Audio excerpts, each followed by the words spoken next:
Bismillahirrahmanirrahim. Assalamualaikum warahmatullahi wabarakatuh.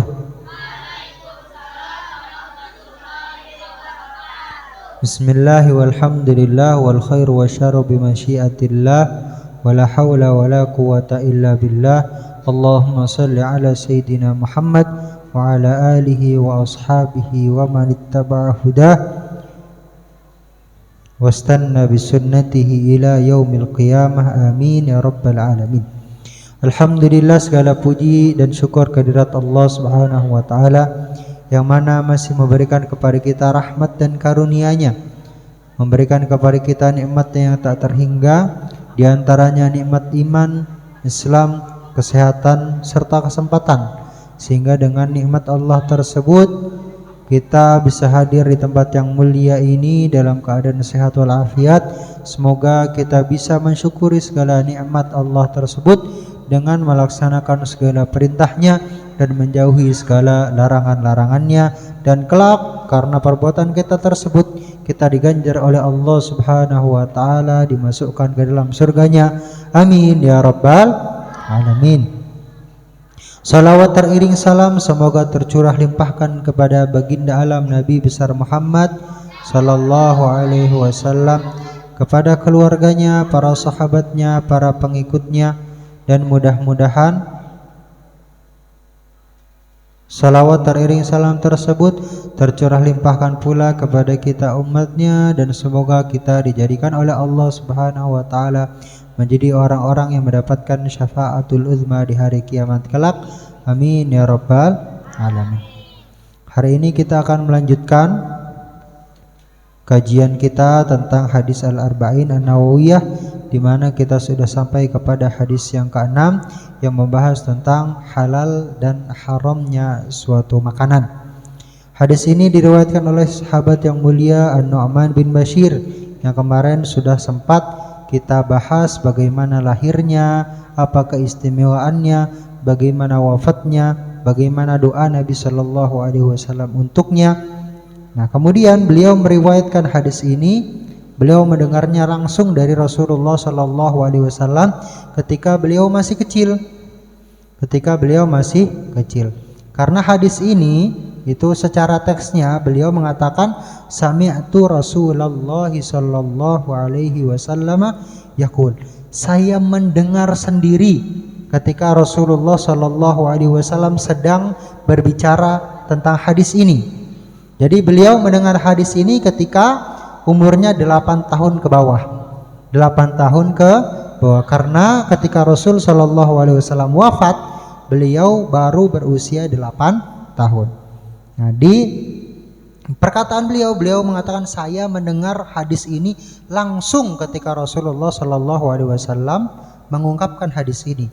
Ketika Rasulullah Shallallahu Alaihi Wasallam sedang bersabda, bagaimana hadisnya? Innal halala bayyinun wa innal harama bayyinun wa bainahuma umurun mushtabihatun la ya'lamuhunna katsirun minan nas faman ittaqa syubuhati faqad waqa'a li dinihi wa irdihi wa man waqa'a fi syubuhati waqa'a fil haram karra'i yara hawla al-hima yushiku ay yaqa'a fihi ala wa inna likulli malikin himan ala wa inna himallahi maharimuh ala wa inna fil jasadi mudghah idza salahat salahal jasadu kulluh wa idza fasadat fasadal jasadu kulluh ala wa hiyal qalbu.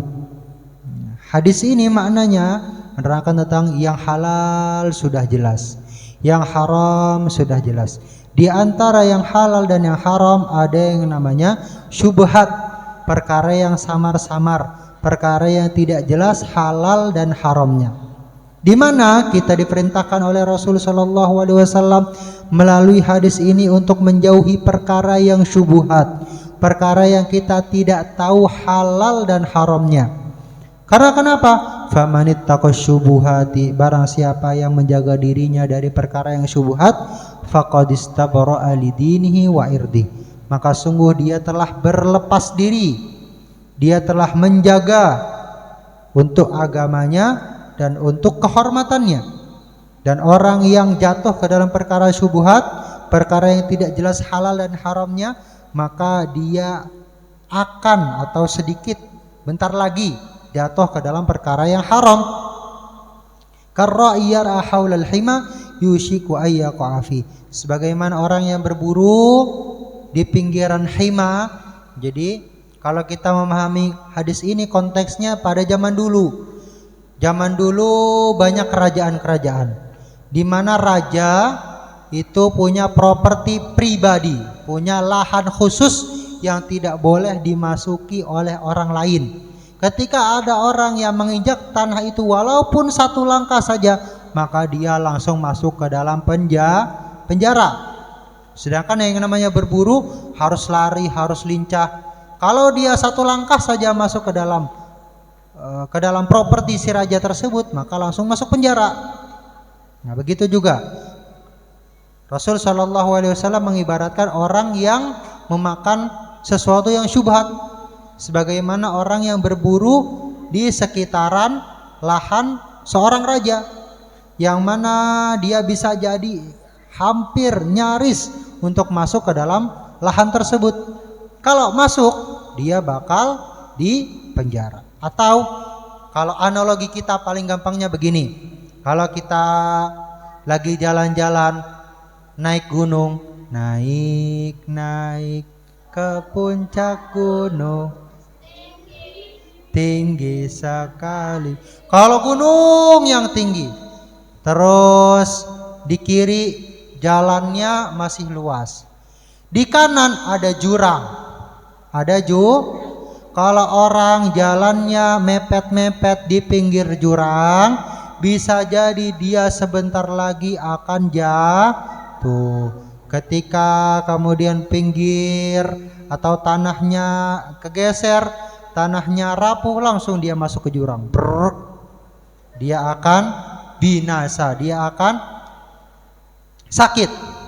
Nah, begitu juga orang yang memakan syubhat, sama kayak orang yang jalan di pinggir jurang.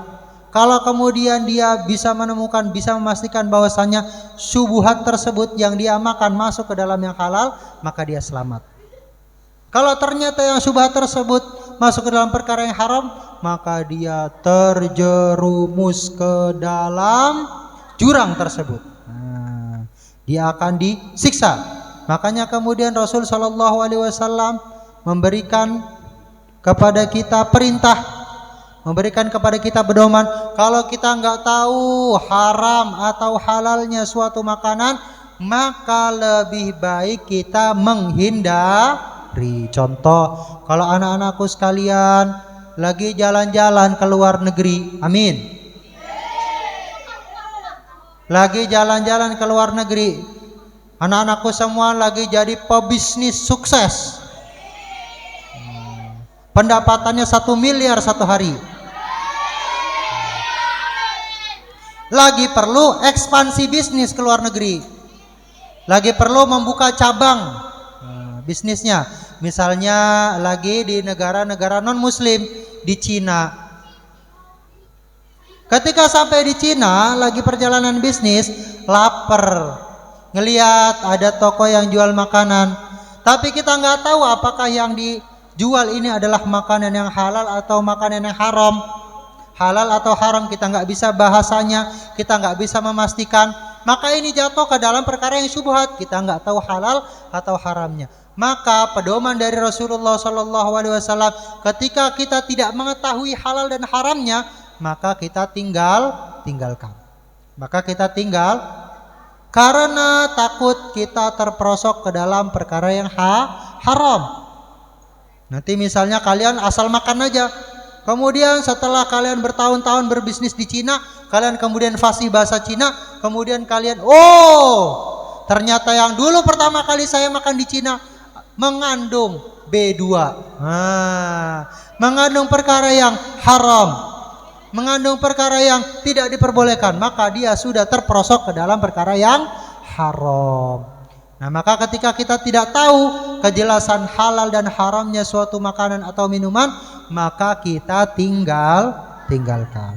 Mengapa kemudian kita saking segitunya perlu untuk memastikan bahwasanya setiap makanan, setiap minuman yang kita masukkan ke dalam tubuh kita harus makanan yang halal?